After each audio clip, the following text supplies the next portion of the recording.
Diabotical has a variety of weapons, but most of the time you're only gonna be using 3 of them. The rocket launcher, the shaft, and the point-and-click rifle. Those weapons are generally referred as the Holy Trinity in Quake-like games. They are divided by the range at which they are most effective at. Rockets are most effective at close ranges because the projectile takes the least amount of time to travel to its target. As you go further away, there is more travel time for the projectile, allowing the opponent to dodge and making it harder for you to hit your shots. Because of that, at this medium range, the shaft becomes more effective, as it is a hit scan hitting instantly and dealing consistent amount of damage. The only downside of the shaft is that it has a limited range, so you cannot hit it when you reach it. Because of this, we enter the final weapon, the point-and-click rifle, which has infinite range. There are 2 main ways of shooting the rocket launcher. One is to go for direct shots, and the other is to go for splash damage by shooting at the ground. Going for direct shots is riskier, because if you miss them, you're not gonna deal any damage, while splash damage is consistent. Going for ground shots also has the advantage that you can still hit a direct shot. Not only are you gonna hit a direct shot, but you can also juggle them without direct shot, allowing you to hit a follow-up shot. At close enough range, your opponent shouldn't be able to dodge your rockets. It should only depend on your reaction and accuracy to hit them. As you go further away, you should start predicting where your opponent is gonna dodge to. If your opponent is going for direct rockets, you should be doing long strafes to dodge those. There are 2 main ways to dodge them. You either continue going in one direction without any change, or you change direction right as they're about to fire at you. If you keep going in the same direction, they can hit a leading shot where they predict where you're gonna be and they just shoot there. To counter that leading shot, you can change direction right as they're about to fire it. To counter that, they can either predict you changing direction and shooting in the other direction, or they can just wait. When you make a change of direction, for a brief moment of time, you are not moving at all. And depending on the range, they can react to that and hit a very good rocket when you change direction, if they're waiting for it. To counter either of those options, you have to just keep going in the same direction. If they predict the other side, they're just gonna miss, and if they're waiting, they're not gonna be firing rockets and they're gonna be losing DPS. In the end, to beat the continuous strafing in one direction, they just have to return to the first option of leading their shot, and with this we enter a cycle. If they're going for ground shots, then you should also incorporate forward and backwards movement, leading to diagonal movement in your dodges. The reason for that is, if you're just dodging left and right, your opponent has to be aiming in a line, a curved line. If you're dodging forward and backwards as well, now there is a whole plane at which they have to be aiming at. On top of that, at further away ranges, it becomes harder and harder to hit ground shots when you incorporate forward and backwards movement, because it's extremely precise to hit those shots. Shooting with the shaft, also known as the lighting gun, abbreviated as LG, is relatively straightforward. You're either gonna be aiming with your mouse, or you're gonna be using your mouse keys to aim as well, known as strafe aiming. This is called mirroring, when you're going in the same direction as the bot, and it makes aiming easier. And this is called anti-mirroring, going in the opposite direction. What's important about strafe aiming is that you're not dodging, so you're not gaining any advantage from dodging, you're only trading damage. The only advantage that you could have is if you're strafe aiming better than your opponent. If you wanna dodge, you have to either use short strafes, or you have to be using longer strafes. If your opponent is just reacting to all your direction switches, you have to be using short strafes, as they have more direction switches and your opponent is gonna lose more time reacting to those. However, short strafes are easily predictable, and because of that, eventually your opponent will start predicting when you're gonna be switching your strafes. Because of that, you have to also incorporate longer strafes. When your opponent predicts that you're gonna switch but you don't switch, they're gonna miss, and then they're gonna have to do a very long flick to actually track on you again. At the same time, longer strafes are beaten by reaction style aiming, so you have to switch between both short strafes and longer strafes to beat your opponent. The point-and-click rifle abbreviated as the pincer, also known as the railgun or rail from other Quake games, works relatively similarly to the LG, with the exception that now you are no longer continuously tracking the target but only firing a single shot. You could also use your movement to aim, mostly used for micro correction. In here I could use my mouse to aim, or I could use my movement to aim my shot. This is useful for people who are playing on high sensitivities. As for dodging the railgun, it works similarly to how you dodge direct rockets, with the exception that in direct rockets you're using longer strafes, and in dodging railgun shots you're using shorter strafes.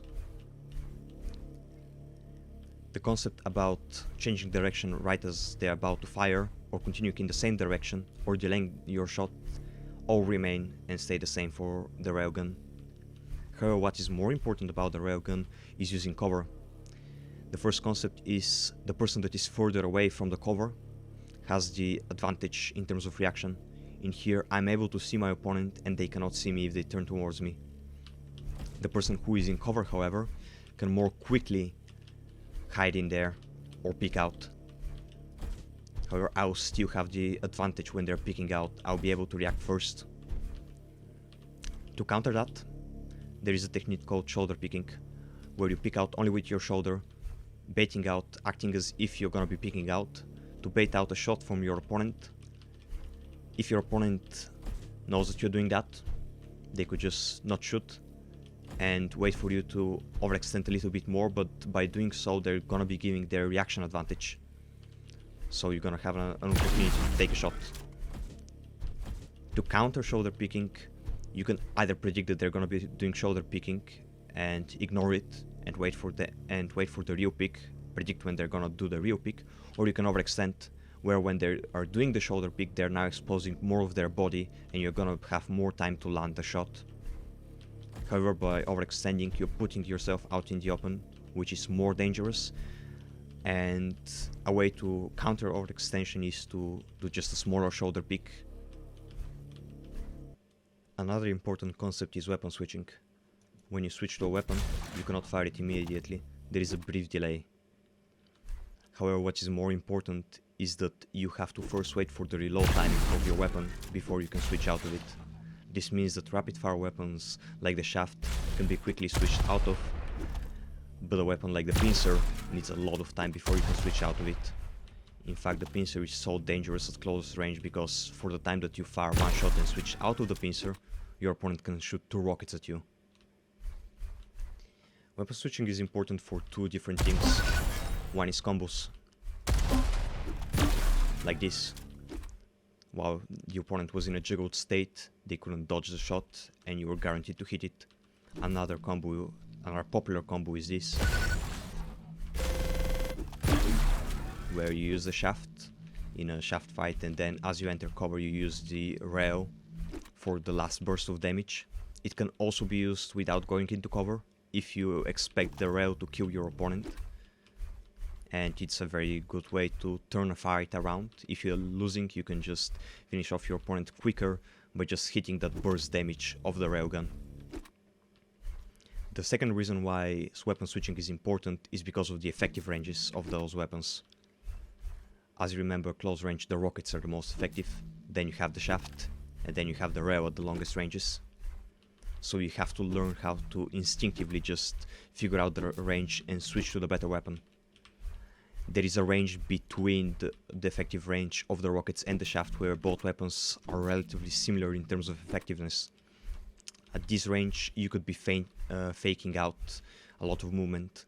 You could just push in to force a rocket fight, you could push away to force a shaft fight, but you could also feint. You could push in and then back out, trying to bait your opponent to switch a weapon into a weapon that is not going to be effective for the range that you're going to be actually fighting at. And this is something that you and your opponent could be doing to each other. You could be also doing that with the shaft and the rail at longer ranges, or with cover. If your opponent doesn't have cover, you could have the shaft fight, and then as you leave, you go for the rail shot. If they also try to do the same to you, to hit the rail shot while you're leaving and they don't have cover, you can actually heavily punish them for that by not actually firing your rail shot. And when they fire their own rail shot, they will now have to be reloading that rail shot, and the LG and the rockets have way more DPS, so you can just deal a lot more damage for them attempting to rail shot you back. So far I have only been talking about how to use those weapons for DPS, but those weapons can also have a situational usage. Rockets, for example, can be used very effectively for defensive play. If somebody is chasing you, you can be spamming at the corners while running away. What is also important is that you could also spam cover. If you want to prevent somebody from picking out with a railgun or something, you could just be spamming rockets right at the cover. What is also important about the rocket launcher is that it has an alt-fire, which shoots a grenade. That grenade is there to control space. So if you have a choke point, you can spam it with grenades, making it harder for your opponent to push through it. And also controlling teleporter exits is effective. Here that's a teleporter exit, and shooting a grenade there. If your opponent just teleports through it, they're gonna be blown up. Outside of that, grenades can actually also be used for fighting. If your opponent is on the high ground, you cannot be shooting at the floor and you have to be going for direct rockets. However, in that situation, a grenade would actually be more effective, because of its trajectory, it is going closer to the ground.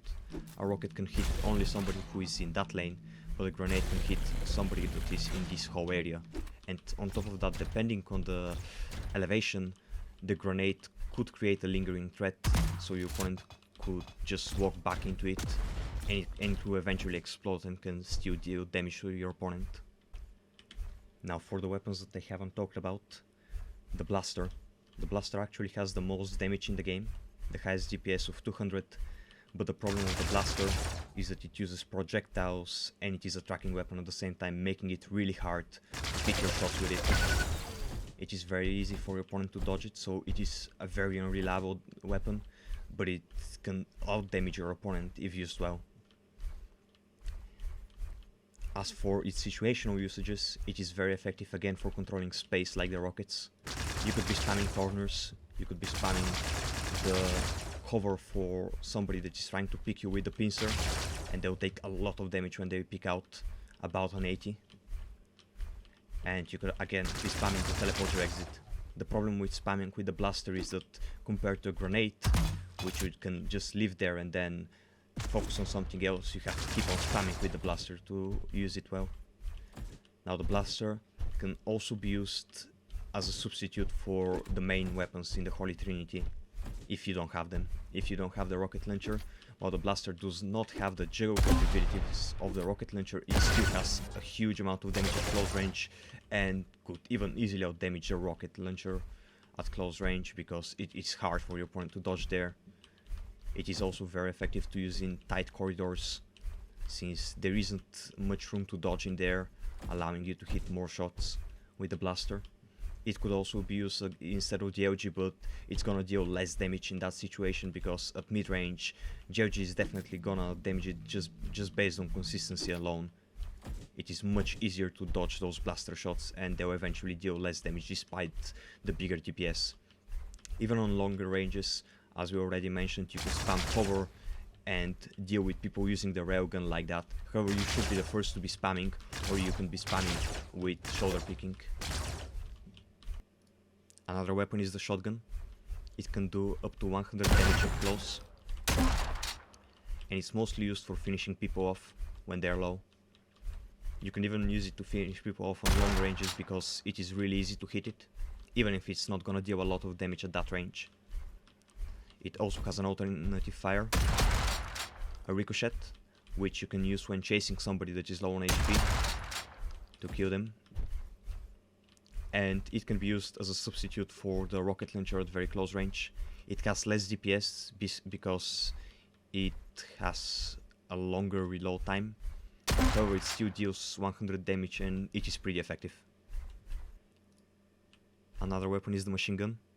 It is specifically designed to be one of the weaker weapons in the game, because it is the weapon that you spawn in the modes where you don't spawn with all the weapons. It is essentially a lighting gun that has infinite range, less knockback and less damage. The lighting gun has a damage of 120 and the machine gun has a damage of 50.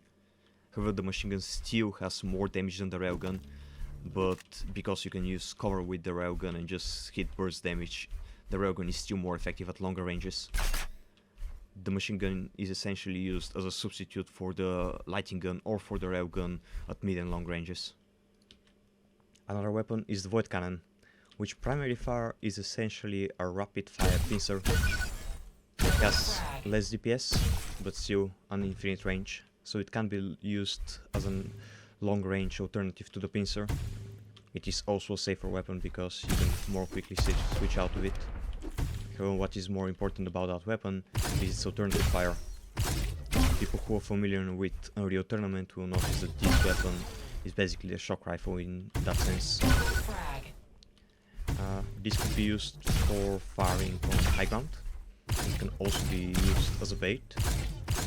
You don't need to blow up your projectile, so if your opponent is afraid of the projectile, you can just let it linger there and shoot another one. And what is also important about the projectile is that it has a lot of knockback. As you can see here, it almost has the same knockback as a rocket. So if you're running away from somebody, it is actually a very good defensive weapon. You can do the combo, and even if the projectile hits them instead, then they'll get knocked back and you have more than enough time to run away after that. So it's a very effective defensive weapon. The last weapon is the melee. The melee weapon deals 50 damage, and you probably only want to use it when you run out of ammo, and even then you probably just want to find some ammo instead. What's special about it is it has a lot of knockback, so you can combo it. It's more effective when used at a teleport or exit to camp, or at a choke point to knock back somebody into the distance and then combo up with the rail, most likely. You can even use a rocket launcher. The last thing that I'm gonna talk about is positioning. I'll first talk about high ground a little bit. High ground act like a natural cover. I can peek to see my opponent below, and I can hide whenever I want to. And using the rocket launcher, since it is a burst fire weapon, I can keep on firing rockets for the moment that they peek, and then while I'm reloading I can just be safe. You could use that, you can do that with any kind of cover. However, the problem is that the rocket launcher is also a very good counter to cover. Even if I'm firing rockets from there, my opponent hiding in that cover can also do the same, and then we're just gonna be trading damage with the rockets. However, for high ground against low ground, this isn't the case anymore, because I cannot hit the floor on the high ground from the low ground. I can just go for direct rockets, or I can go for grenades. Because of that, the high ground has the advantage in this situation. This is another type of situation. Here, that high ground cannot actually be used as a cover effectively against the low ground, but the low ground here still cannot see the floor, so the rocket launcher can only be used for direct rockets. Still, you can constantly hit LG damage in here against the rockets, but at least you have a little bit of an advantage by your opponent not being able to fire rockets at you. Even in this situation where you can actually see the floor is at such an angle that you have to be extremely precise to hit the rocket where you want to hit it. And thus the player playing here still has an advantage against rockets. A situation where the player would have a disadvantage against rockets is a place like here, a place with a very tight space, because one rocket controls all that area, and then you're only left with dodging left and right. You cannot dodge diagonally anymore. What's important to note is also walls. You cannot dodge backwards into those, and corners are even worse. If somebody's in the corner, you can just shoot here, and it will always damage them nowhere where they go and dodge, and it will always jiggle them as well. Walls are another thing to consider. Walls can deal splash damage as well, and they can be used also from the low ground. Here, when that bot goes there, I cannot actually see the floor, but I can hit the wall and hit splash damage to the bot like that. Similarly, the ceiling can be used, but it has to be a low ceiling to actually deal significant amount of damage to your opponent. Talk about positioning a little more, I should talk about one of the quirks of DLG. DLG can push enemies away. It has a knockback property, which depends on the direction that you hit the enemy with. One of the most common applications is to prevent somebody from jumping over a gap like that. If they have to jump, you can just hit them in midair and it will stop them in their tracks, likely making them fall to the bottom or not even allowing them to exit the platform. Another way that you can use it is to shoot an enemy from below, like so, and you can float them up in the air. In this case, I can just throw the enemy off the whole level, but most of the time there is gonna be a wall and a ceiling, and then you're just gonna pin them to the wall and the ceiling, and you're likely gonna combo them to them because they're never gonna be able to reach the ground again. For reference, in an average LG fight, pro players are hitting about 40% of their LG shots, and in this case you're gonna be hitting about 100, meaning that you're dealing 2.5 times as much damage. Even if you're not able to combo them to that, you're still gonna be dealing significant amount of damage, and this is why it is important position-wise. On the low ground, if somebody tries to jump down on you, you can actually float them with the LG, carry them around until they drop to the ground, and you'll be dealing massive amount of damage while doing so.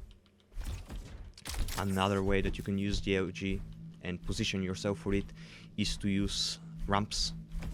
This is a very good example. In here I could be shooting rockets to that low area, but I actually don't see the ramp until I get to this location.